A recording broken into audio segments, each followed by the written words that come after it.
آج ہم بات کرنے جا رہے ہیں الحج پر۔ الحج پر بات کرنے کی 3 وجوہات ہیں۔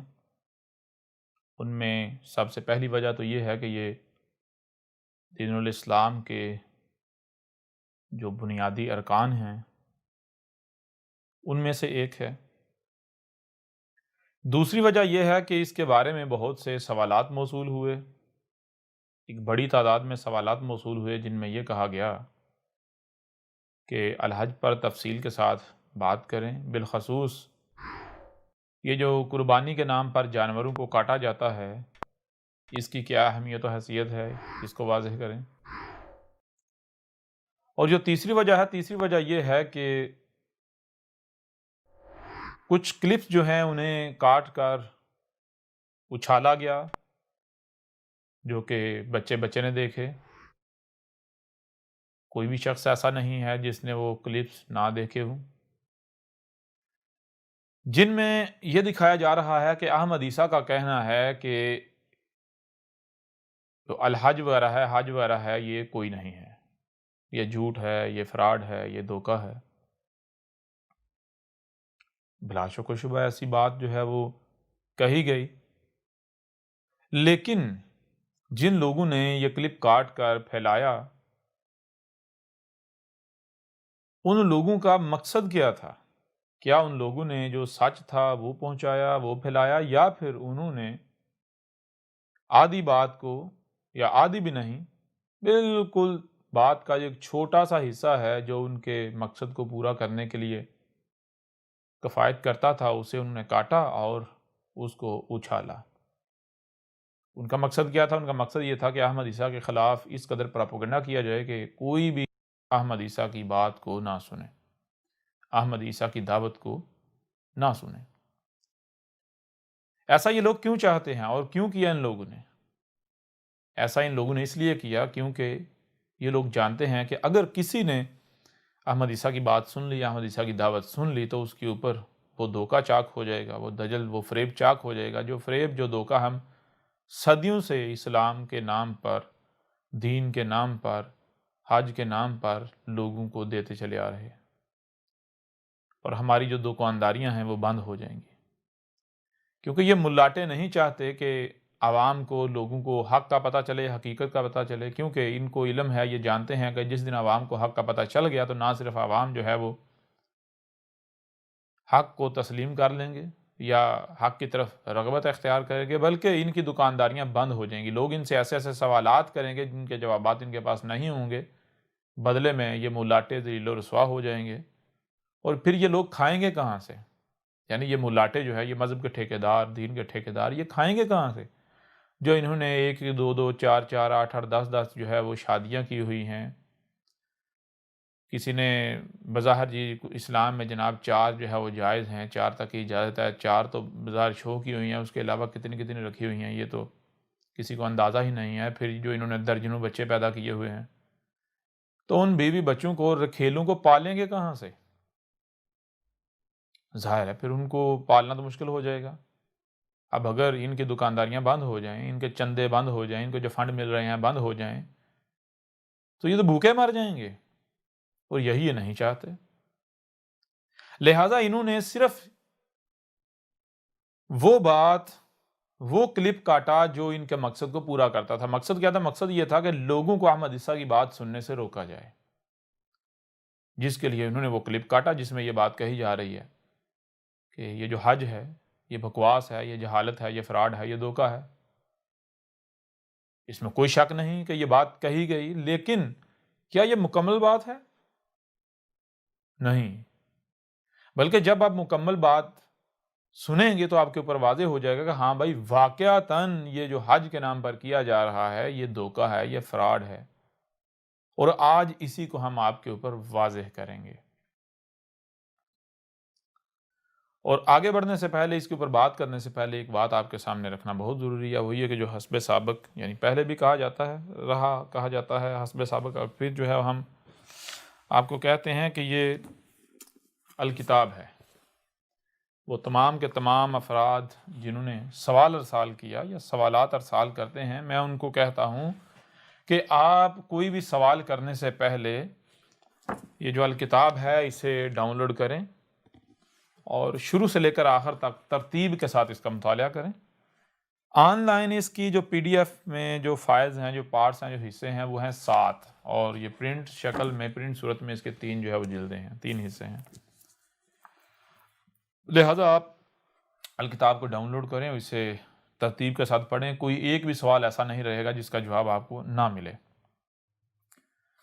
اس کے بعد اگر آپ کو لگتا ہے کہ آپ کو کسی سوال کا جواب نہیں ملا یا پھر آپ کا کوئی سوال ہے، تو آپ بلا جھجک اپنا وہ سوال ارسال کریں۔ آپ کے سوال کا تفصیل کے ساتھ، ترتیب کے ساتھ جواب دیا جائے گا، تسلی بخش جواب دیا جائے گا۔ کسی بھی پہلو سے اسے چھوڑا نہیں جائے گا، رہنے نہیں دیا جائے گا۔ ہر پہلو سے آپ کے اوپر حق کھول کر واضح کیا جائے گا۔ اور جو ہم پہلے بھی بارہا کہہ چکے کہ جواب کسے کہتے ہیں؟ جواب کہتے ہیں جو سوال کو مٹا دے، جو سوال کو کالعدم کر دے۔ جواب اسے نہیں کہتے کہ جو جواب کے نام پر کیا جائے تو آگے وہ مزید درجنوں سوالات کھڑے کر دے، مزید الجھنوں کا شکار کر دے۔ نہیں، جواب کہتے ہیں جو سوال کو کالعدم کر دے، جواب سوال کا وجود مٹا دے۔ تو آپ پہلے الکتاب کو پڑھیں، اس کے بعد اگر آپ کا کوئی بھی سوال رہتا ہے، کوئی سوال پیدا ہوتا ہے، تو آپ بلا جھجک وہ سوال کریں، جتنے بھی سوالات ہوں وہ کریں۔ ہر سوال کا جواب دیا جائے گا، آپ کے سوالات کو کالعدم کیا جائے گا، آپ کو مطمئن کیا جائے گا۔ پھر دوسری بات یہ ہے کہ یہ جو الحج کا موضوع ہے جس پر ہم بات کرنے جا رہے ہیں، یہ ایک یعنی کہ مختلف پہلو سے اس الکتاب کے اندر بھی موجود ہے، اور ہم جو ہے ایک اور پہلو سے یا اور مختلف پہلو سے ہم جو ہے اب آپ کے سامنے بھی اس کے اوپر بات کرتے ہیں۔ تو آئیں اب الحج کے اوپر۔ الحج ہے کیا؟ الحج کے بارے میں سب سے پہلے یہ ہے کہ جو خود کو مسلمان کہلوانے والے ہیں، ان کے اندر جو ان کے ہاں جو عقیدہ و نظریہ پایا جاتا ہے، پہلے وہ آپ کے سامنے رکھنا ضروری ہے۔ جب تک وہ آپ کے سامنے نہیں رکھا جائے گا تب تک آپ نہ تو جو دجل و فریب ہے اسے سمجھ پائیں گے، اور نہ جو حق ہے، حقیقت ہے، وہ آپ کی سمجھ میں آئے گی۔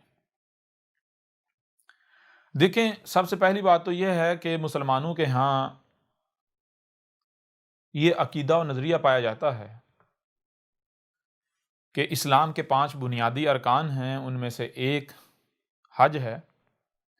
اور حج کیا ہے؟ حج یہ ہے کہ سال میں 12 مہینے ہوتے ہیں، ان 12 میں سے ایک مہینہ جس کا نام ذوالحجہ ہوتا ہے، ذوالحج کا۔ تو جب ذوالحجہ کا مہینہ آتا ہے تو جیسے ہی ذوالحجہ کا چاند نظر آئے تو ایسا کرنا ہے کہ اپنے ناخن کو نہیں تراشنا، اپنے بال وغیرہ نہیں کاٹنا، یعنی اپنی صفائی نہیں کرنا۔ کب تک؟ اتنی صفائی کرنی ہے جتنی کہ جس کے بغیر رہا نہیں جا سکتا، اس کے علاوہ جو ہے وہ صفائی گویا کہ ترک کر دینی ہے۔ اور کب تک صفائی نہیں کرنی؟ جب تک کہ حج نہیں کر لیا جاتا، قربانی نہیں دے لی جاتی۔ جب قربانی دے لیں گے تو اس کے بعد جو ہے آپ پھر اپنے ناخن تراشیں گے، اپنے بال وغیرہ کٹوائیں گے، آپ نہائیں گے، آپ صفائی کریں گے۔ اب یہ کیا ہے؟ میں چھوٹی سی بات آپ کے سامنے رکھوں گا، چھوٹا سا سوال آپ کے سامنے رکھوں گا۔ میں آپ سے سوال کروں گا کہ دیکھیں، وہ لوگ جو بھی حج جو اسے حج کہتے ہیں، وہ تمام کے تمام یہ دعویٰ کرتے ہیں، کہتے ہیں کہ اللہ الغنی ہے۔ اور میں آپ سے بھی سوال کرتا ہوں، کیا آپ جو آپ کا خالق ہے، جو آپ کا مالک ہے، آپ جو بھی نام دیں، آپ اللہ نام دیں، آپ ایشور نام دیں، گاڈ کہیں، دیوس کہیں، برہما کہیں، بھگوان کہیں، خدا کہیں، کچھ بھی کہیں، آپ جو بھی نام دیں، میں آپ سے سوال یہ کرتا ہوں کہ جو خدا ہے، جو اللہ ہے، جو گاڈ ہے، جو ایشور ہے، ایک لمحے کے لیے اس چیز کو الگ رکھیں، سائڈ پہ کریں کہ وہ کون ہے، وہ کیا ہے۔ صرف اس کے اوپر آئیں کہ کیا آپ اسے الغنی تسلیم کرتے ہیں؟ اور جو لوگ حج کو مانتے ہیں، جو کہتے ہیں حج اسلام کے 5 بنیادی ارکان میں سے ایک ہے، تو وہ تو دن رات جو ہے یہ دعوے کرتے ہیں اللہ الغنی ہے، اللہ الغنی ہے، اللہ الغنی ہے، یہاں تک کہ یہ جو قرآن ہے اس کے اندر جو ہے وہ یہ بارہا آیا ہے، جو اسماء الحسنی ہیں ان میں سے ایک اسم ہے الغنی۔ تو الغنی کا مطلب کیا ہے؟ الغنی کا مطلب یہ ہے کہ جو فقیر نہیں، یعنی جو محتاج نہیں، جو اپنا کام خود کرتا ہے، دوسرے سے اپنا کام نہیں لیتا، کسی بھی طرح سے کسی دوسرے کا وہ ڈیپینڈنٹ نہیں ہے، اکرائی برابر بھی کام وہ اپنے شریک سے نہیں لیتا یا دوسرے سے نہیں لیتا، غیر اللہ سے وہ کام نہیں لیتا، اپنے علاوہ کسی سے وہ کچھ نہیں کرواتا، کچھ نہیں کرواتا، کچھ نہیں لیتا، یہ ہے الغنی۔ پھر دوسری بات، کیا وہ الحق نہیں ہے؟ وہ جو بھی کرتا ہے کیا کچھ بھی بغیر حق کرتا ہے، یا پھر جو بھی کرتا ہے بالحق کرتا ہے؟ بغیر حق اور بالحق کا مطلب کیا ہے؟ بالحق کا مطلب یہ ہے کہ کوئی بھی بات کرتا ہے یا کوئی بھی کام کرتا ہے یا کچھ بھی کرنے کا کہتا ہے تو اس کا کوئی نہ کوئی مقصد لازم ہوتا ہے۔ بغیر مقصد کے نہ تو وہ کوئی بات کرتا ہے، نہ وہ کوئی کام کرتا ہے، نہ وہ کچھ خلق کرتا ہے، نہ وہ کوئی حکم دیتا ہے۔ جو بھی وہ کرنے کا کہتا ہے یا جو بھی وہ کرتا ہے، جو بھی وہ کہتا ہے تو وہ بالحق یعنی با مقصد ہوتا ہے، بغیر مقصد کے نہیں ہوتا۔ تو اب میں سب سے پہلے جو آپ سے سوال کروں گا وہ سوال یہ کروں گا کہ جسے آپ حج کہتے ہیں، کیا یہ حج کرنے سے جو اللہ ہے، رب ہے، ایشور ہے، گاڈ ہے، دیوس ہے، خدا ہے، الغنی ثابت ہوتا ہے؟ نمبر ایک۔ نمبر دو، کیا یہ جو حج ہے یہ با مقصد ثابت ہوتا ہے؟ اس کا مقصد کچھ نظر آتا ہے؟ میں چیلنج کرتا ہوں، آپ بتا دیں وہ مقصد کیا ہے، پھر بتائیں کیا حج کرنے سے وہ مقصد پورا ہوا؟ تو جب آپ غور کریں گے تو آپ کے اوپر یہ بات بالکل کھل کر واضح ہو جائے گی کہ نمبر ایک، یہ جسے آپ حج کہہ رہے ہیں یہ کیا ہے؟ آپ کہتے ہیں نہیں ہم یہ اللہ کے لیے کر رہے ہیں۔ کس کے لیے کر رہے ہیں جی؟ اللہ کے لیے کر رہے ہیں۔ اس کا مطلب کیا ہوا؟ مطلب تو یہ ہو گیا کہ اللہ جو ہے وہ الغنی نہیں ہے، اللہ آپ کا محتاج ہے، اللہ فقیر ہے۔ اور یہاں پر جو میں بات آپ کے سامنے رکھوں گا وہ یہ رکھوں گا کہ جذبات میں آ کر گالیاں دینے سے، بکواسات کرنے سے، منہ سے جھاگ نکالنے سے آپ سچے نہیں ہو جائیں گے۔ سچے ہونے کی یہ دلیل نہیں ہے کہ آپ جو آپ کے دماغ میں ہے، جو نسل در نسل آپ کے دماغوں میں ٹھونسا گیا، دماغ میں رکھ کر، تو اگر سامنے سے کوئی ایسی بات آئے جو کہ آپ کے عقائد و نظریات سے یا اس سے ٹکراتی ہے، جو نسل در نسل آپ کے دماغوں میں ٹھونسا گیا، تو آپ گالیاں دینا شروع کر دیں، بکواسات کرنا شروع کر دیں، آپ کتوں کی طرح چیخنا، چلانا، بھونکنا، داڑنا شروع کر دیں، تو یہ حق ہونے کی پہچان نہیں ہے، نہ ہی آپ اس سے حق ثابت ہو جائیں گے۔ بلکہ حق ہونے کی پہچان یہ ہے کہ اگر کہیں پر بھی کوئی بھی ایسی بات آپ کے سامنے آتی ہے جو کہ اختلاف آپ کو لگتا ہے، بظاہر اختلاف ہے، یا کوئی ایک دوسری بات سامنے آتی ہے جو آپ کے عقائد و نظریات کے برعکس ہے، تو پھر کیا کیا جائے؟ آپ کو کان دیے گئے تو کیوں دیے گئے؟ اس لیے دیے گئے، سنو، جو بھی سنائی دے رہا ہے، جو بھی آواز اپنا وجود رکھتی ہے اسے سنو۔ پھر صرف کان نہیں دیے گئے بلکہ ان کے ساتھ ساتھ آنکھیں بھی دی گئیں، جو سنائی دے رہا ہے اسے دیکھو، یا جو تمہیں دکھایا جا رہا ہے اسے دیکھو، جو بھی تمہارے سامنے آ رہا ہے اسے دیکھو۔ پھر صرف سننا اور دیکھنا نہیں بلکہ جو سنائی اور دکھائی دے رہا ہے اسے سمجھنا بھی ہے۔ تو اس وقت تک عمل نہیں کرنا، کوئی بھی بات اس وقت تک عمل جو ہے وہ عمل میں نہیں لانی، کسی بھی بات کو اس وقت تک تسلیم نہیں کرنا جب تک کہ آپ اسے سمجھ نہیں لیتے۔ بغیر سمجھے کچھ بھی نہیں کرنا، یہ بار بار اس قرآن میں بھی کہا گیا جس کے آپ دعوے دار ہیں، ہر رسول نے اگر یہی کہا۔ لہٰذا اگر آپ یہ سمجھتے ہیں کہ آپ حق پر ہیں تو پھر آپ کا طریقہ کار یہ ہونا چاہیے، یہ نہیں ہونا چاہیے کہ اگر اختلاف کسی نے کیا ہے یا کسی سے اختلاف ہوا ہے تو آپ گالیاں دینا شروع کر دیں، نہیں جی وہی حق ہے، وہی سچ ہے جو نسل در نسل چلا آ رہا ہے، جس پر ہم نے اپنے بڑوں کو پایا، اپنے باوجداد کو پایا۔ نہیں، بلکہ حق ہونے کی پہچان یہ ہے، حق یہ ہے کہ آپ کو سننے کے لیے کان دیے گئے، دیکھنے کے لیے آنکھیں دی گئی، جو سنائی اور دکھائی دے رہا ہے اسے سمجھنے کی صلاحیت دی گئی، لہذا جو بھی سنائی دیتا ہے، جو بھی دکھائی دیتا ہے اسے سمجھو۔ جب تم سمجھو گے، یعنی ان صلاحیتوں کا استعمال کرو گے، اگر سمجھو گے، تو ایسا ممکن ہی نہیں کہ جو حق ہے وہ تمہارے سامنے نہ آئے۔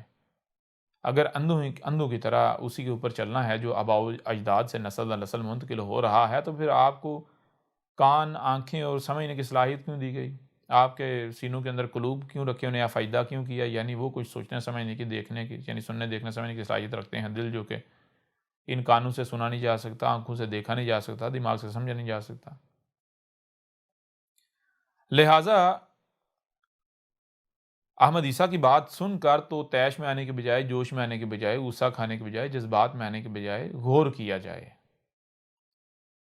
اگر آپ وہی رویہ اپناتے ہیں جو اکثریت کرتی ہے تو جان لیں اس میں نقصان احمد عیسیٰ کا نہیں ہوگا، نقصان آپ اپنا کریں گے کہ آپ کو ایک اتنا بڑا موقع دیا گیا کہ آپ اپنی غلطیوں کو سدھار لیں، آپ اپنی اصلاح کر لیں، یہاں تک کہ آپ کے اوپر آپ کا غلط ہونا واضح کر دیا گیا، آپ کی غلطیاں آپ کے اوپر واضح کر دی گئیں، اتنا بڑا احسان کیا گیا، بجائے یہ کہ آپ الٹا اس احسان سے فائدہ اٹھائیں، یعنی بجائے یہ کہ آپ احسان سے فائدہ اٹھائیں، آپ الٹا جو ہے وہ دشمنی کریں، تو نقصان احمد عیسیٰ کا نہیں ہے، نقصان آپ کا اپنا ہے۔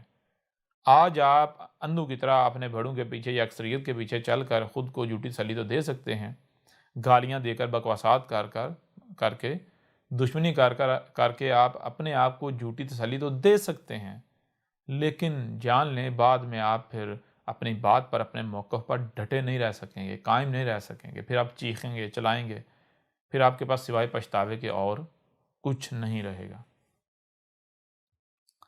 اچھا، ایک تو بات ہو گئی ہے، اب تھوڑا سا آگے بڑھیں۔ یہ جو حج ہے، اس حج کے بارے میں کچھ سوالات آپ کے سامنے اور رکھوں گا۔ ان میں سے ایک سوال یہ ہے کہ یہ جو حج ہے، اس کے بارے میں کیا کہا جاتا ہے؟ اس کے بارے میں خود کو مسلمان کہلوانے والوں کا دعویٰ ہے کہ یہ کیا ہے، یہ دین ابراہیم ہے، تو اس لیے یہ ابراہیم سے چلا آ رہا ہے۔ یہ جو حج ہے، اس کی بنیاد کس نے رکھی؟ اس کی بنیاد رکھی ابراہیم علیہ السلام نے۔ یہ جو حج ہے، یہ دین ابراہیم میں ہے، یہ جو ہمارا دین ہے جی، دین اسلام، یہ کیا ہے؟ دین ابراہیمی ہے۔ اور حج کی بنیاد کس نے رکھی؟ حج کی بنیاد رکھی ابراہیم علیہ السلام نے، اور جو قربانی کے نام پر جانور کاٹے جاتے ہیں، وہ بھی کہا جاتا ہے کہ جناب ابراہیم کے بیٹے اسماعیل کا ایک واقعہ ہے، اور یہ وہی سنت ہے، ہم ابراہیم کی سنت پر چل رہے ہیں۔ بہرحال یہاں میں جو آپ کے سامنے جو سوالات رکھوں گا، یہ انتہائی قابل غور سوالات ہیں۔ ان میں ایک سوال تو یہ ہے کہ میں آپ سے سوال کرتا ہوں، اگر یہ حج جو ہے، اس کی بنیاد ابراہیم نے رکھی ہے، یہ دین ابراہیم میں ہے، یہ جسے آج آپ حج کہتے ہیں، جسے آپ حج کہتے ہیں، وہ نہیں جو کہ الحج ہے، اور جس کا ذکر اس قرآن میں ہے، یا جو ہر رسول نے کیا ہے، ہر رسول کی دعوت کو تسلیم کرنے والوں نے کیا ہے، اس کی بات نہیں ہو رہی، وہ آگے چل کے واضح کریں گے۔ بلکہ یہ جو حج کے نام پر یا الحج کے نام پر جو کچھ ہو رہا ہے، اگر آپ یہ دعویٰ کرتے ہیں کہ یہ دین ابراہیم ہے، اس کی ابتدا ابراہیم نے کی، اس کی بنیاد ابراہیم نے رکھی، تو سوال میرا یہ ہے کہ کیا دین ابراہیم کے دعوے دار کیا صرف اور صرف مسلمان ہیں، یا پھر جن کو آپ عیسائی کہتے ہیں، یعنی کرسچنز، وہ بھی اسی دین ابراہیم کے دعوے دار ہیں، اور جن کو آپ یہود کہتے ہیں، یہودی کہتے ہیں، یا جوز کہتے ہیں، وہ بھی دین ابراہیم کے دعوے دار ہیں؟ کیا کبھی آپ نے غور کیا؟ آپ کسی اپنے ملاٹے سے سوال کر لیں کہ عیسائیت جو ہے، کیا یہ دین ابراہیم نہیں ہے؟ آپ کو جواب دے گا ہاں جی ہے۔ جو یہودیت ہے، کیا دین ابراہیم نہیں ہے؟ ہاں جی ہے۔ ہاں، آگے یہ کہیں گی وہ بگڑ چکا ہوا ہے۔ وہ کیا ہے؟ وہ بگڑ چکا ہوا ہے۔ ٹھیک ہے، مان لیا بگڑ چکا ہے، لیکن دین ابراہیم تو ہے نا۔ اب میں آپ سے سوال کرتا ہوں، مجھے یہ بتائیں کہ جب یہودیت بھی دین ابراہیم ہے، عیسائیت بھی دین ابراہیم ہے، تو یہودیت اور عیسائیت میں یہ حج کہاں ہے؟ بتائیں کہ یہ جسے آپ حج کہتے ہیں، اگر یہ وہی الحج ہے جس کا ذکر قرآن میں ہے، تو پھر کیا یہ موسیٰ نے کیا تھا؟ دنیا کی کوئی طاقت ثابت نہیں کر سکتی کہ موسیٰ نے کیا تھا، یہاں تک کہ موسیٰ یہاں آیا ہی نہیں، اپنی پوری زندگی میں یہاں موسیٰ نہیں آیا جہاں آپ جاتے ہیں حج کے نام پر۔ کیا عیسیٰ ابن مریم نے یہ الحج کیا یا یہ حج کیا؟ تو پتہ چلے گا نہیں۔ عیسیٰ ابن مریم بھی اپنی پوری زندگی یہاں نہیں آیا جہاں آپ حج کے نام پر جو کچھ کرنے جاتے ہیں۔ آپ جسے آپ یہودیت کہتے ہیں وہ شروع سے لے کر آخر تک آج تک اسے کھنگال لیں، آپ کو حج نامی نام و نشان نہیں ملے گا۔ آپ عیسائیت کو کھنگال لیں، آپ کو حج نامی نام و نشان نہیں ملے گا۔ اس طرح باقی بھی ہیں، جیسے نمازیں ہیں، روزے ہیں، باقی سب کچھ بھی ہے، لیکن ہمارا جو موضوع ہے، موضوع الحج ہے، ہم اسی پر رہیں گے۔ تو اب مجھے بتائیں کہ آپ اگر دعویٰ کر رہے ہیں دین ابراہیم کا، تو پھر دین ابراہیم میں اگر حج ہے تو حج تو ہونا چاہیے، یہودیوں کے ہاں بھی حج تو ہونا چاہیے، عیسائیوں کے ہاں بھی، لیکن ہم کیا دیکھتے ہیں؟ نہ یہودیوں کے ہاں اس کا کوئی نام و نشان ہے، آثار ملتے ہیں، نہ ہی عیسائیوں کے ہاں اس کا کوئی نام و نشان ہے، نہ اس کے کوئی آثار ملتے ہیں۔ اب اس سوال کا جواب چاہیے ہمیں۔ اب اگر آپ سچے ہیں یا حق کے طلبگار ہیں تو آپ کے اوپر یہ لازم ہے کہ آپ جا کے اپنے مولاٹوں سے یہ سوال کریں۔ اور پھر ایک اور چیز اور ذہن میں رکھنی ہے، وہ چیز یہ کہ ایسا نہیں ہے کہ موسیٰ جو ہے اس نے الحج نہیں کیا، عیسیٰ ابن مریم جو ہے اس نے الحج نہیں کیا۔ کیونکہ اسی قرآن کے اندر یہ بات موجود ہے، جو قرآن آپ کے دونوں ہاتھوں کے درمیان ہے، جس کے آپ دعوے دار ہیں، ہر رسول نے الحج کیا ہے۔ کوئی ایک بھی رسول ایسا نہیں ہے کہ جس نے الحج نہ کیا ہو۔ جو کچھ قربانی کے نام پر آپ کر رہے ہیں، کوئی ایک بھی رسول ایسا نہیں ہے جس نے وہ قربانی نہ دی ہو۔ ٹھیک ہے؟ یہ بہت بڑا سوال ہے، اس کا اپنے جو جواب ہے اپنے ملاٹوں سے مانگیں، ان سے یہ سوال کریں اور جان لیں اگر آپ یہ سوال نہیں کرتے تو اس میں نقصان احمد عیسیٰ کا نہیں ہوگا، نقصان آپ لوگوں کا اپنا ہے۔ اگر آپ کسی بھی وجہ سے احمد عیسیٰ کی بات نہیں سنتے، نہیں مانتے، تو نقصان احمد عیسیٰ کا نہیں ہے، جان لو۔ کیونکہ احمد عیسیٰ کیا ہے؟ جب کہ آپ کے اوپر بار بار کھول کھول کر واضح کر دیا گیا کہ یہ اگر تم یہ سمجھتے ہو کہ تمہارے سامنے تمہارے ہی جیسا کوئی انسان یا 5-6 فٹ کا بشر بیٹھا ہوا تم سے بات کر رہا ہے، مخاطب ہے، تو اپنی اس غلط فہمی کو دور کر لو۔ یہ تمہارے ہی جیسا ایک 5-6 فٹ کا بشر تم سے کلام نہیں کر رہا، مخاطب نہیں ہے، بلکہ یہ تمہارا رب تم سے کلام کر رہا ہے۔ تمہارا رب مطلب کیا؟ مطلب یہ نہیں کہ یہ 6 فٹ کا تمہارے سامنے بیٹھا ہوا ہے یہ رب ہے، نہیں۔ ذرا غور کرو، تمہیں تخلیق کیا، غور کرو ذرا، کون ہے تمہیں جو سانس لینے کے لیے آکسیجن فراہم کر رہا ہے، جس نے تمہیں ٹھہرنے کے لیے زمین دی ہوئی ہے، کون ہے جو تمہیں وجود میں لے کر آیا، تمہاری تمام تر ضروریات جو ہے تمہیں فراہم کر رہا ہے۔ جب تم غور کرو گے تمہارے پر بالکل کھل کر واضح ہو جائے گا کہ یہی کائنات ہے، اس کے علاوہ اور کوئی نہیں ہے۔ تو یہ جسے تم کائنات کہتے ہو، یونیورس کہتے ہو، یہ ہوں میں تمہارا رب، تم مجھ میں موجود ہو۔ یہ جو تمہارے سامنے 5-6 فٹ کا ہے، یہ میری زبان ہے، یہ میرا ہے، یہ میں نہیں، یہ میرا ہے۔ تو میں تمہارا رب تم سے کلام کر رہا ہوں۔ اب اگر تم کسی بھی وجہ سے خواہ دشمنی کی بنیاد پر تم حق جو ہے، جب کہ تمہارے اوپر کھول کھول کر واضح کیا جا رہا ہے، کھول کھول کر واضح کر دیا گیا، تم کفر و کذب کرتے ہو، تو جان لو نقصان ہمارا نہیں ہے، ہم تو تمہارے اوپر الاحسان کر رہے ہیں۔ نقصان تمہارا اپنا ہے، تم چیخو گے، چلاؤ گے، لیکن تب تمہارا چیخنا، تمہارا چلانا تمہیں کوئی نفع نہیں دے گا۔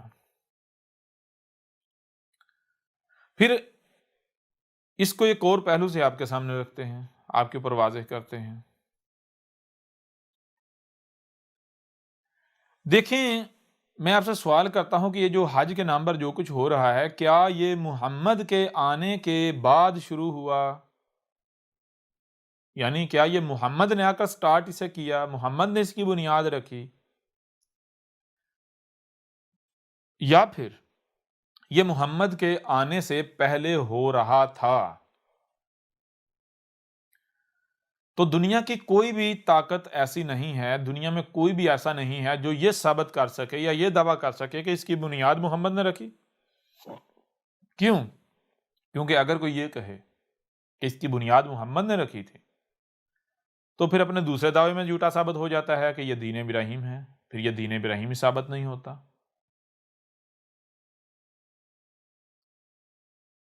اور اگر یہ بات طے شدہ ہے، واضح ہے کہ محمد نے اس کی بنیاد نہیں رکھی، تو پھر اس سے تو یہ بات واضح ہو جاتی ہے کہ یہ محمد سے پہلے ہی ہو رہا تھا، محمد سے پہلے سے ہی یہ حج کے نام پر یہ سب کچھ ہو رہا تھا، چلتا آ رہا تھا۔ اور آپ کسی بھی طریقے سے دیکھ سکتے ہیں، تحقیق کر سکتے ہیں، آپ کے اوپر یہ بات بالکل کھل کر واضح ہو جائے گی کہ جسے آج آپ حج کہتے ہیں، بالکل عین اسی طرح،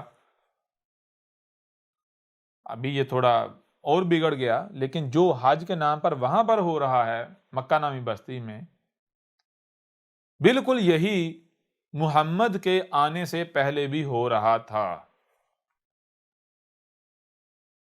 اب یہاں سوال یہ پیدا ہوتا ہے کہ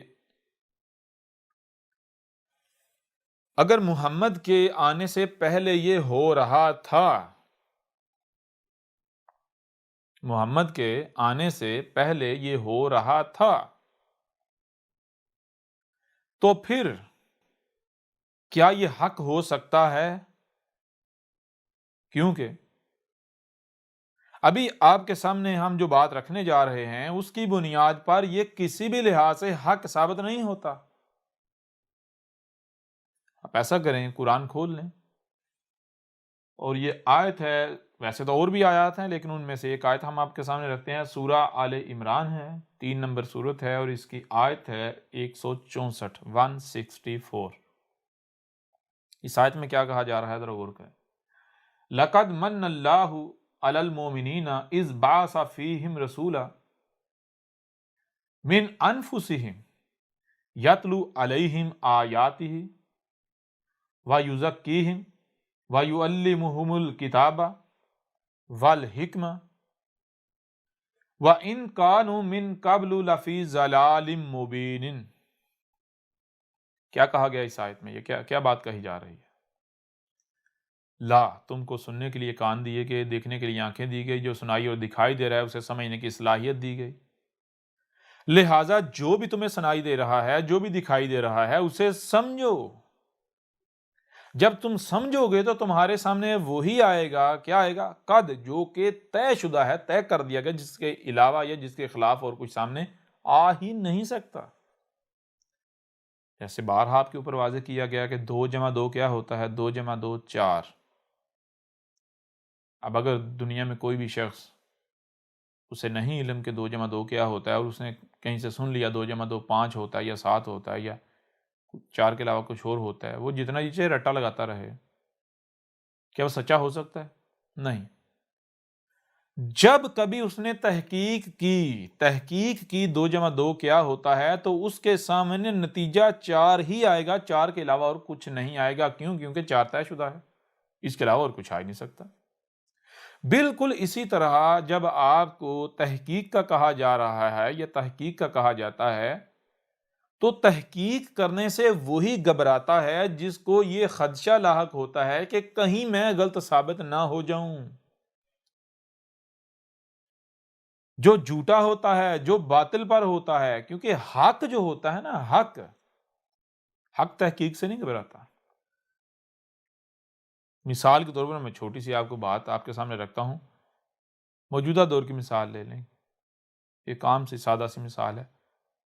فرض کریں کہیں پر الیکشن ہوتے ہیں، کسی ادارے میں ہوتے ہیں، کسی آرگنائزیشن میں، کسی تنظیم میں، کسی پارٹی میں، کسی ملک میں، کسی بھی قسم کی الیکشنز ہوتے ہیں۔ الیکشنز کے بعد جو ہے وہ نتائج کا اعلان کیا جاتا ہے۔ جب نتائج کا اعلان کیا جاتا ہے تو جو ایک فریق جس کے بارے میں کہا جاتا ہے یہ ہار گیا ہے، وہ اگر یہ کہتا ہے کہ جی مجھے یہ نتیجہ قبول نہیں ہے کیونکہ دھاندلی ہوئی ہے، یہ نتیجہ پرفیکٹ نہیں ہے، آپ ایسا کریں کہ دوبارہ جو ہے وہ کاؤنٹ کریں، ریکاؤنٹنگ کریں، دوبارہ گنتی کریں۔ اب دیکھیں، غور کریں، اگر تو جو نتیجہ اناؤنس کیا گیا ہے وہ سچ ہے، حق ہے، تو وہ نتیجہ اناؤنس کرنے والوں کو، ووٹوں کی گنتی کرنے والوں کو، جو الیکشن کمیشن ہے، اس سے ری کاؤنٹنگ پر کسی بھی قسم کا اعتراض نہیں ہونا چاہیے، نہ کرنا چاہیے، بلکہ اس سے تو خوشی خوشی کہنا چاہیے ٹھیک ہے بھائی، ایک بار چھوڑو، 1000 بار گنو، وہ تو صندوقڑیاں کھول کے سامنے رکھ دے، لو بھائی خود گنو، اپنا شک دور کر لو۔ کیوں؟ کیونکہ انہیں پتا ہے کہ بھائی ہم حق ہیں، ہم سچے ہیں، جتنی بار جی چاہے ری کاؤنٹنگ کریں، نتیجہ وہی نکلے گا۔ اب ذرا غور کریں، اگر کوئی ری کاؤنٹنگ سے گھبرائے گا تو کون گھبرائے گا؟ دوبارہ گنتی سے گھبرائے گا تو کون گھبرائے گا؟ سیدھی سی بات ہے، وہی گھبرائے گا جس کو یہ خوف ہوگا، ڈر ہوگا کہ کہیں میری پول نہ کھل جائے، کہیں میرا جھوٹ جو ہے، میرا جو دجل ہے، فریب ہے، وہ نہ چاک ہو جائے، وہ گھبرائے گا۔ تو بالکل اسی طرح دیکھیں ذرا، وہ لاقد، تم کو سننے کے لیے کان دیے گئے، دیکھنے کے لیے آنکھیں دی گئی، جو سنائی اور دکھائی دے رہا ہے اسے سمجھنے کی صلاحیت دی گئی۔ تو کیوں دی گئی؟ اس لیے تو دی گئی کہ تاکہ تم تحقیق کرو کوئی بھی بات۔ بے شک مثال کے طور پر دیکھیں، اگر آپ کو یقین ہی کیوں نہ ہو کہ جو بات آپ کر رہے ہیں، یا جو آپ کا موقف ہے، یا جو آپ کا نظریہ ہے، یا جو آپ کا عقیدہ ہے، جو آپ کا موقف ہے، آپ کو یقین ہی کیوں نہ ہو کہ یہ حق ہے، یہ سچ ہے، اور کوئی بھی اعتراض کرتا ہے، کوئی بھی تحقیق کی دعوت دیتا ہے، تو فوری تحقیق کریں۔ اگر کوئی اعتراض اٹھاتا ہے یا تحقیق کا کہتا ہے، تو اس کا مطلب قطعاً یہ نہیں ہے کہ آپ جھوٹے ثابت ہو جائے گے، آپ غلط ثابت ہو جائے۔ اگر آپ حق پر ہو تو یہ گارنٹی ہے آپ غلط ثابت نہیں ہو سکتے، آپ کی بات غلط ثابت نہیں ہو سکتی۔ تحقیق کرنے پر تو الٹا مزید اطمینان ہوگا، تحقیق کرنے پر تو دوسرا جو ہے اس کے لیے بھی رستہ نہیں رہے گا بھاگنے کا۔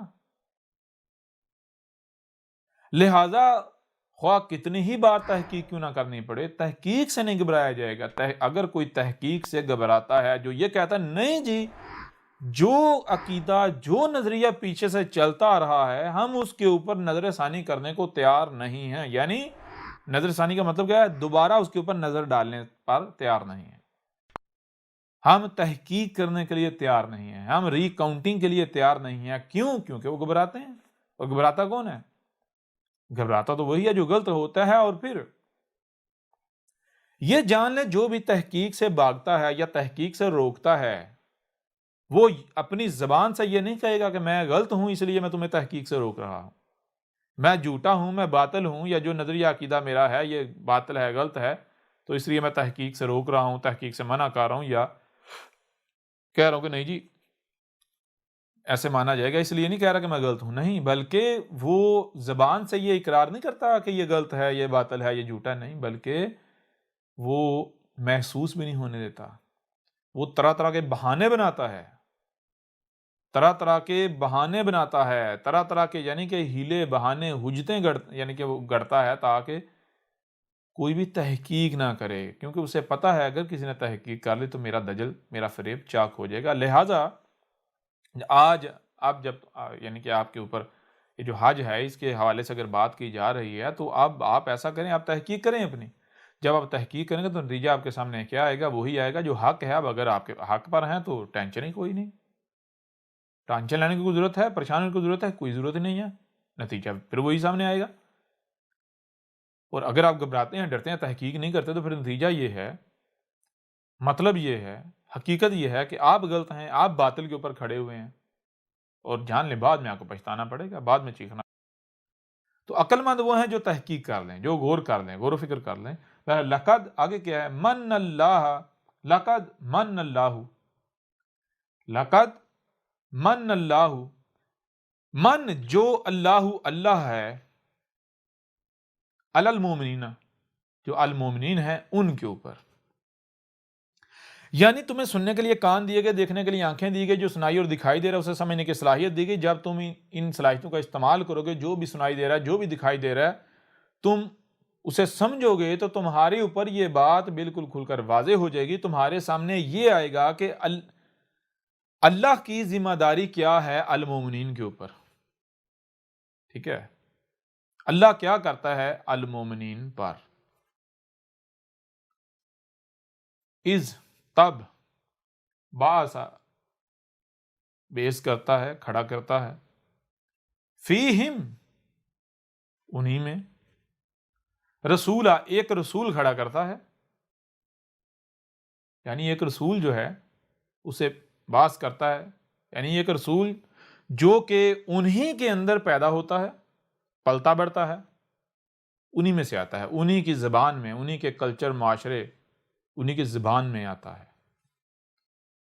رسول آ کر وہی من انفسہم، انہی میں سے آتا ہے، یعنی کہ یہاں ایک اور چیز ذہن میں رکھیں، وہ کیا چیز؟ وہ یہ چیز ہے کہ جب بھی اللہ کا بھیجا ہوا آتا ہے رسولہ کا مطلب یہ، رسول کا مطلب یہ اللہ کا بھیجا ہوا، تو یہاں اس آیت میں یہ بات کہی جا رہی ہے کہ اللہ کا بھیجا ہوا جب بھی آتا ہے، کب آتا ہے وہ ابھی آگے واضح ہو جائے گا، لیکن جب بھی آتا ہے تو کہاں سے آتا ہے؟ تم میں، تم ہی سے آتا ہے، تم ہی میں پیدا ہوتا ہے، تمہاری طرح پیدا ہوتا ہے، پلتا بڑھتا ہے، اور پھر وہ ایک وقت آتا ہے کہتا ہے کہ میں تمہارے رب کا بھیجا ہوا ہوں، اور ہر شے سے اس کا جوڑا ہے۔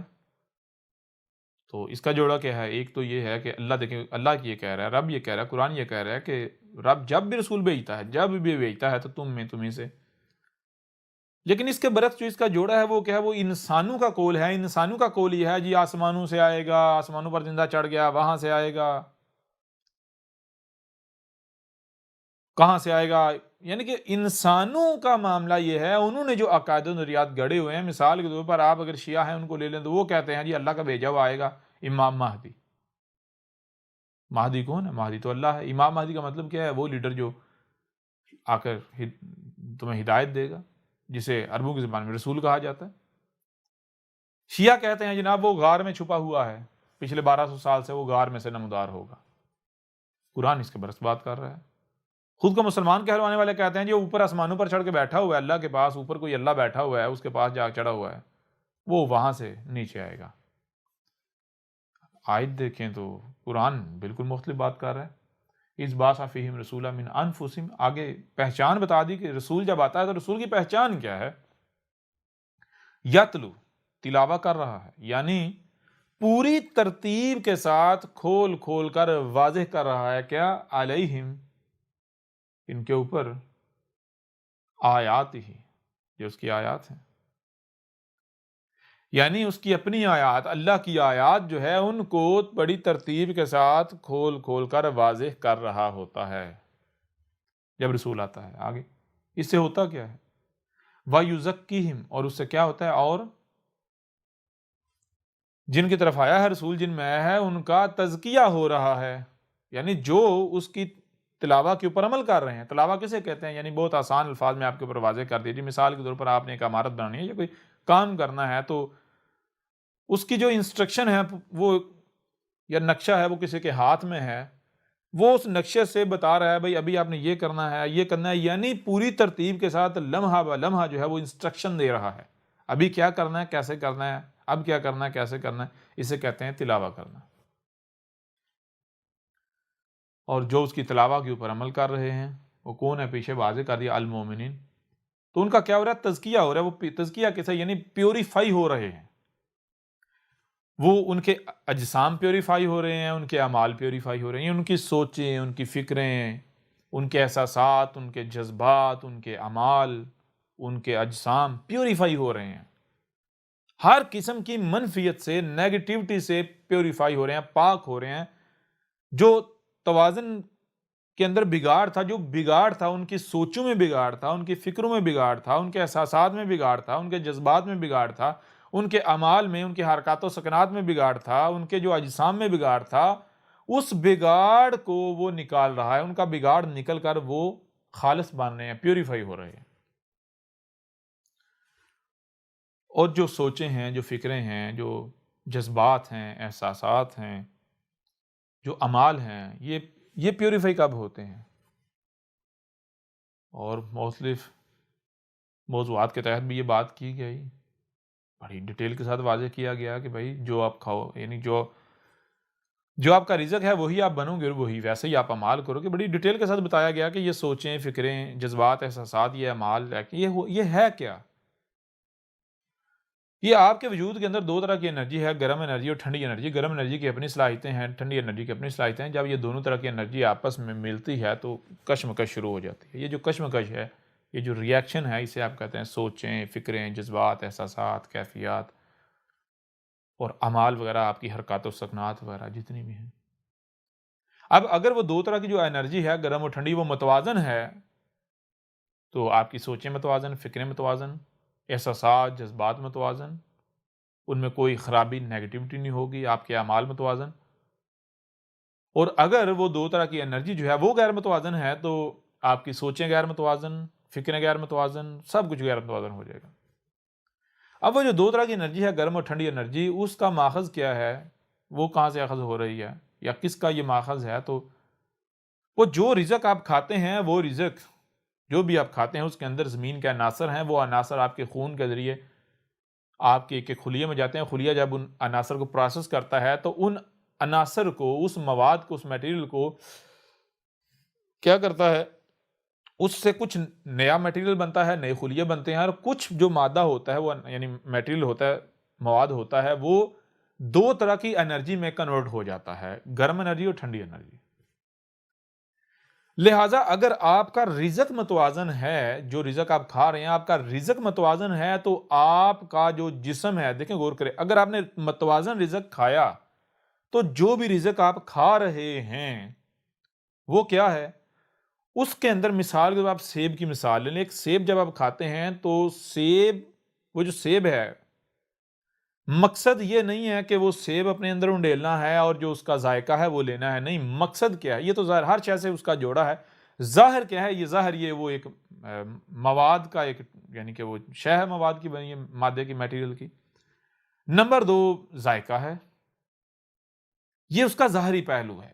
باطن کیا ہے جو چھپا ہوا ہے، جو غیب ہے، غیب کیا ہے، غیب ہے اس کے اندر موجود وہ عناصر جن عناصر سے آپ کا جسم بننا ہے، جن عناصر سے آپ کی سوچیں، آپ کی فکریں، آپ کے احساسات، آپ کے جذبات، آپ کے اعمال وجود میں آنے ہیں۔ تو جو ذائقہ ہے وہ تو محض زبان سے ٹیسٹ لے لیا، اس سے آگے نہیں جائے گا۔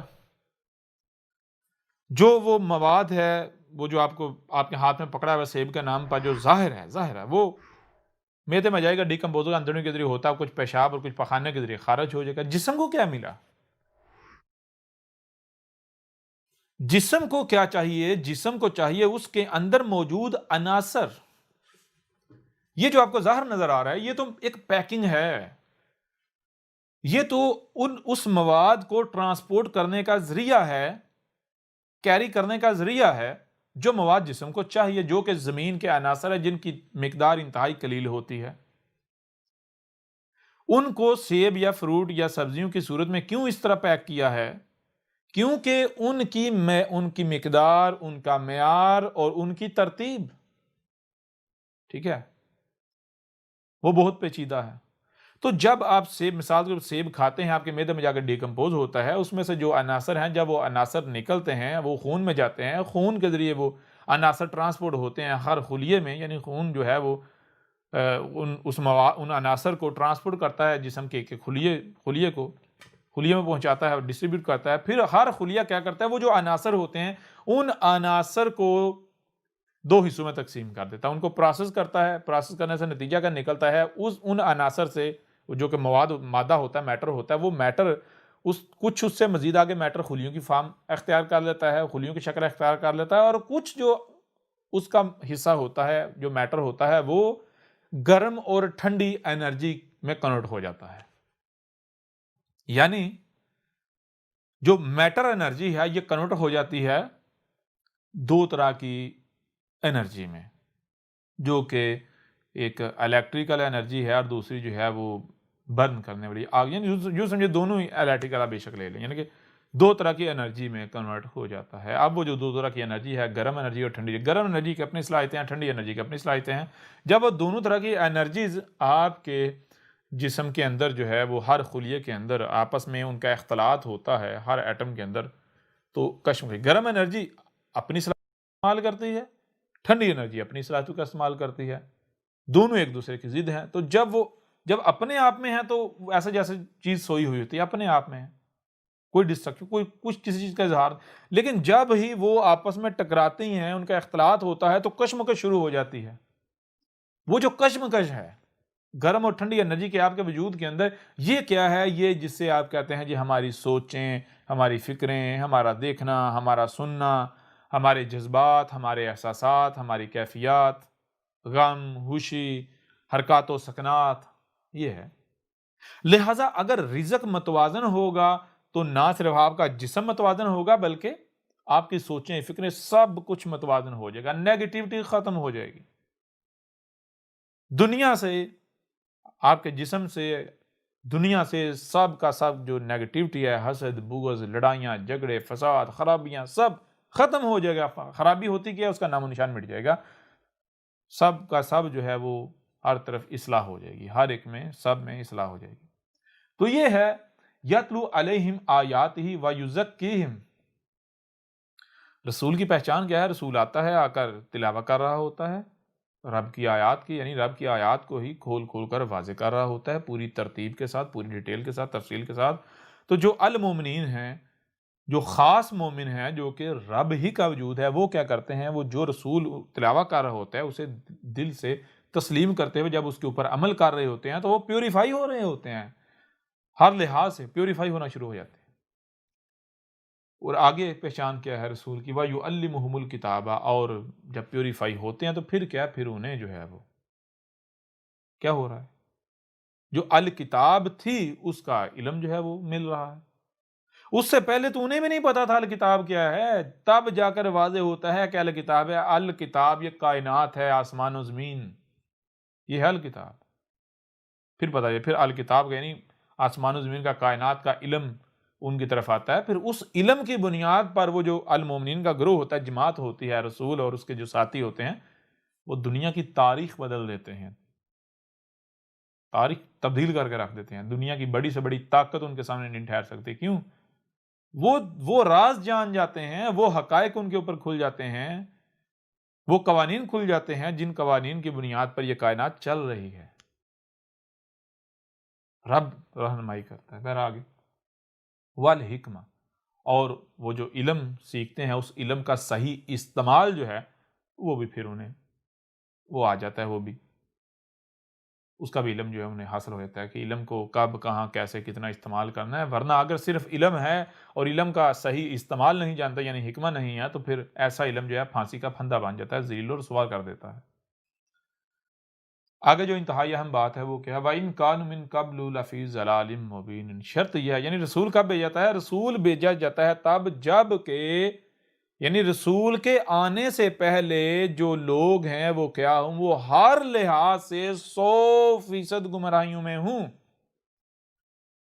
یہ آیت کیا بتا رہی ہے؟ اس آیت میں یہ بتایا جا رہا ہے کہ دنیا میں جب بھی 100% گمراہیاں ہوتی ہیں، نور کی ایک کرن بھی نہیں ہوتی، ہدایت کی ایک رائے بھی نہیں ہوتی، ہدایت کا، حق کا نام و نشان بھی نہیں ہوتا، ہر طرف اللیل ہوتی ہے، اندھیرا ہی اندھیرا ہوتا ہے، یعنی کہ گمراہیوں نے ہر شے کو اپنی لپیٹ میں لیا ہوتا ہے، نور کی ایک کرن نہیں ہوتی، ہدایت کی ایک کرن بھی ہوتی، تب ایسی صورت میں ایسے لوگ موجود ہوں جو کہ المومن جنہیں کہا گیا، المومنین، یعنی کہ اے ہمارے رب، ہمیں نہیں پتا تو کیا ہے، تو کون ہے، لیکن ہمیں یہ پتا ہے تو ہمارا خالق ہے، یا جو بھی ہے جس نے ہمیں خلق کیا ہے، ظاہر ہے کسی نہ کسی مقصد کے لیے تو خلق کیا ہے۔ ہمیں نہیں پتا دنیا میں آنے کا مقصد کیا ہے، کیونکہ ہر کسی کا دعویٰ ہے کہ ہم حق پر ہیں، باقی سب گمراہ ہیں، ہر کوئی یہ دعویٰ کر رہا ہے، لیکن جب غور کیا، دیکھا تو کسی کے پاس بھی ہمارے سوالات کے جوابات نہیں ہیں۔ جس گروہ کی طرف بھی ہم گئے ہمیں اطمینان نہیں ملا، ہمارے سوالات کے جوابات ہمیں نہیں ملے، ہمیں حق کہیں سے نہیں مل رہا۔ اے ہمارا رب، خلق تو نے کیا ہے، دین تیرا ہے، تجھے پتا ہے تو نے ہمیں کیوں خلق کیا، لہذا ہماری رہنمائی کر، ہمیں ہدایت دے۔ یہ صورت ہوتی ہے، یہ جب وقت آتا ہے تو پھر رب جو ہے وہ کیا کرتا ہے؟ اللہ نے اپنے اوپر یہ لازم کر لیا کہ اللہ جو المومنین ہیں ان کے اوپر احسان کرتا ہے، الاحسان کرتا ہے، ان میں انہی سے رسول بیس کر کے، کھڑا کر کے، ٹھیک ہے۔ اور دیکھیں اللہ کیا ہے؟ الغنی ہے، اگر غور کیجیے، اگر ہدایت موجود ہو، بے شک ایک کرن ہی کیوں نہ ہو، تو ایسی صورت میں اللہ رسول بیس کر دے، رسول بھیج دے، تو اللہ تو غنی ثابت نہیں ہوتا، اللہ تو فقیر ثابت ہو جاتا ہے۔ جی، لوگ تو کہیں کہ ہمارے پاس ہدایت ہے، بے شک ایک چنگاری ہی کیوں نہیں ہے، جب تک چنگاری بھی ہے، چنگاری تک ہے، وہ چنگاری بھی بھڑکائی جا سکتی ہے، اس چنگاری سے بھی دوبارہ آگ جلائی جا سکتی ہے، سب کچھ روشن ہو سکتا ہے۔ لہذا جب تک مکمل نور حق چھپ نہیں جاتا، نور بجھ نہیں جاتا، تب تک رب رسول نہیں بھیجتا، اور تب بھی اس وقت بھیجتا ہے جب لوگ ایسے موجود ہوں جو یہ کہیں کہ اے ہمارے رب، تو ہمیں ہدایت دے، تیرے علاوہ کوئی ہدایت نہیں دے سکتا، ہمیں تجھ سے رہنمائی چاہیے۔ تو ایسی صورت میں رب نے، اللہ نے اپنے اوپر یہ چیز لازم کر لی ہے کہ اللہ جو ہے پھر المومنین جو ہے ان کے اوپر الاحسان کرتا ہے، ان میں انہی سے رسول بیس کرتا ہے۔ رسول کی پہچان کیا ہے وہ آپ کے اوپر واضح کر دی۔ آپ دنیا کے جتنے بھی مذاہب ہیں ان کا جو رسولوں سے منسوب لٹریچر ہے، جو رسولوں کا چھوڑا ہوا ہے، وہ بے شک تبدیل شدہ ہے، ان میں بھی آپ دیکھیں گے آپ کے اوپر بالکل واضح ہو جائے گا۔ مثال کے طور پر سب سے پرانا جو ہے اس وقت دنیا میں جو مذہب ہے، وہ جسے آپ کے ہمسائے میں جنہیں آپ ہندو کہتے ہیں، اٹھا کے دیکھ لیں گیتا کے اندر، پران جو ہے ان کے اندر، ویدوں کے اندر یہ بات لکھی ہوئی ہے۔ رسول جو کالکی اوتار ہے، کالکی اوتار کی پہچان کیا ہے؟ کالکی اوتار کی سب سے بڑی اور بنیادی پہچان یہ ہے، جس کے اوپر، جس پیرائے پر، جس پیمانے پر دنیا کی کوئی اور شخصیت پوری نہیں اتر سکتی، وہ کیا ہے؟ وہ ہے کہ وہ آ کر سب سے پہلا کام جو کرتا ہے وہ لوگوں کو پیوریفائی کرتا ہے، یعنی تزکیہ کرتا ہے، اور کن کا؟ جو دل سے اس کی دعوت کو مانتے ہیں، جو اس کے پیچھے چلتے ہیں، ان کا تزکیہ ہوتا ہے، ان کو وہ پیوریفائی ہوتے ہیں۔ تو یہ دیکھیں اس آیت میں کیا بات کہی گئی، کیا واضح کیا ہے کہ اس آیت میں یہ بات واضح کی گئی ہے کہ تمہیں سننے کے لیے کان دیے گئے، دیکھنے کے لیے آنکھیں دی گئی، جو سنائی اور دکھائی دے رہا ہے اسے سمجھنے کی صلاحیت دی گئی۔ جب تم سمجھو گے تو تمہارے سامنے کیا آئے گا؟ وہی آئے گا جو کہ قدر میں کر دیا گیا۔ کیا قدر میں کیا گیا؟ اللہ نے قدر میں کیا ہی یہ ہے کہ اللہ پہلی بات صرف وزر اس وقت رسول بیس کرتا ہے جب 100% گمراہیوں، ضلالن، جتنی ضلال ہو سکتی ہیں، مبینن، ہر لحاظ سے جتنی بھی کھلم کھلا ہو سکتی ہیں، یعنی نور کی ایک کرن بھی نہیں ہوتی، جب ہدایت کی ایک کرن بھی ہوتی ہے، ایسی صورت میں پھر ایسے لوگوں کا موجود ہونا شرط ہے، لازم ہے، جو یہ کہیں کہ ہمارے رب ہمیں صرف تجھ سے رہنمائی چاہیے، تو ہماری ہدایت، ہمیں ہدایت دے، تو ہماری رہنمائی کر، تیرے علاوہ کوئی بھی کسی سے ہمیں اب رہنمائی درکار نہیں ہے، ہر طرف جاہل ہیں، مجرم ہیں، شیاطین ہیں، گمراہ کرنے والے ہیں۔ تو ایسی صورت میں اللہ نے یہ قدر میں کر دیا کہ اللہ کیا کرتا ہے؟ اللہ جو المومنین ہیں ان کے اوپر احسان کرتا ہے کہ ان میں انہی سے رسول کھڑا کرتا ہے، رسول بیس کرتا ہے۔ ان میں انہی سے مطلب کیا ہے کہ انہی کی طرح پیدا ہوتا ہے، انہی کے اندر پیدا ہوتا ہے، انہی میں پیدا ہوتا ہے، انہی کے اندر پلتا بڑھتا ہے، انہی کی زبان بولنے والا ہوتا ہے، انہی کے رنگ سے۔ تو بہرحال پھر وہ جب سامنے آتا ہے تو وہ کیا کہتا ہے؟ وہ کہتا ہے آنا رسول ربکم، اے لوگوں میں تمہارے رب کا بھیجا ہوا ہوں، تمہارے رب کا بھیجا ہوا ہوں۔ رب کیا ہے؟ غور کرو، جب تم غور کرو گے تمہارے اوپر واضح ہو جائے گا رب کیا ہے، یہ کائنات۔ تو پھر دیکھو آج اس وقت بھی جو تمہارے ساتھ مخاطب ہے آج احمد عیسیٰ، تو کیا یہ رب کا رسول کائنات کا نمائندہ ثابت ہوتا ہی نہیں ہوتا؟ دنیا کی کوئی طاقت غل ثابت کر کے دکھا دے۔ بہرحال یہ بات اس قرآن میں بھی آپ کے سامنے رکھ دی گئی۔ اب ذرا غور کریں، جب رسول آتا ہے تب جب نور کی ایک کرن بھی نہیں ہوتی، تو میں آپ سے سوال کرتا ہوں کہ حج جسے آپ کہتے ہیں یہ تو محمد کے آنے سے پہلے سے ہو رہا تھا۔ اب اگر یہ حق ہے، یہ سچ ہے، یہ صحیح ہے، تو پھر محمد رسول ثابت نہیں ہوتا؟ کیوں؟ رسول تو تب آتا جب ضلال مبین ہوتی ہیں، نور کی ایک کرن بھی ہوتی ہے۔ یہاں کہتے ہیں جی دین کے 5 بنیادی ارکان میں سے ایک رکن پورے کا پورا ہی حق موجود ہے۔ بڑی عجیب بات ہے۔ اگر یہ حج حق ہے، جو لوگ اس کو حج تسلیم کرتے ہیں، الحج تسلیم کرتے ہیں، جو کہتے ہیں یہ حق ہے، وہ اپنے عمل سے یہ دعویٰ کرتے ہیں کہ محمد رسول، محمد کذاب تھا۔ اسی بنیاد پر اگر آپ غور کریں تو آپ کے اوپر واضح ہو جائے گا کہ یہ جو خود کو احمدی کہلواتے ہیں، دنیا ان کو قادیانی کہتی ہے، یہ مرزائی کہتی ہے، جو بھی کہتی ہے، خود کو جماعت احمدیہ یا احمدی کہلواتے ہیں، وہ جس کے پیچھے جس کو انہوں نے بنایا ہوا جی ہمارا رسول مرزا غلام احمد، اس نے کیا کہا، اس نے کہا جی باقی سب کچھ ٹھیک ہے، نمازیں، روزے، حج، زکوٰۃ، مسجدیں، اذان، سب کا سب ٹھیک ہے، صرف مجھے رسول مان لو، میں مسیح موعود ہوں۔ جی ذرا یہ تو بتاؤ کہ رب نے اپنا قانون کب سے تبدیل کر دیا؟ اللہ کہہ رہا ہے رسول بھیجے تب جائے گا، بھیجتا ہی تب ہے جب ضلال مبین ہوں۔ کیوں؟ اگر اس کے علاوہ رب رسول بیس کر دے، رسولن جو رسولہ ہے، النبیین کی بات نہیں ہو رہی، رسولہ، رسول کیا ہے؟ رسول اسی قرآن میں کہا گیا اللہ اور رسول میں فرق نہیں کرو، اللہ اور اس کے رسول میں فرق کسے کہتے ہیں؟ الگ الگ کرنے کو، دو کہنے کو، دو سمجھنے کو۔ جب رسول آتا ہے، جب تک رسول موجود ہوتا ہے تو وہ یہ نہیں کہ اللہ الگ ہے رسول الگ ہے، نا بالکل نہیں، اللہ خود ہی ہے، رب خود ہی ہے، جس نے رسول کی اطاعت کی اس نے اللہ کی اطاعت کی، ٹھیک ہے؟ تو رسول تب بھیجا جاتا ہے جب 100% گمراہیاں ہوتی ہیں، اگر اس کے علاوہ رب رسول بیس کر دے تو رب تو فقیر ثابت ہو جاتا ہے۔ کیوں؟ کیونکہ لوگ ہدایت میں، حق میں خود کفیل ہیں، ان کے پاس ہدایت ہے، اور اللہ ادھر سے جناب لے لو، ہدایت لے لو، ہدایت لے لو، ہدایت لے لو۔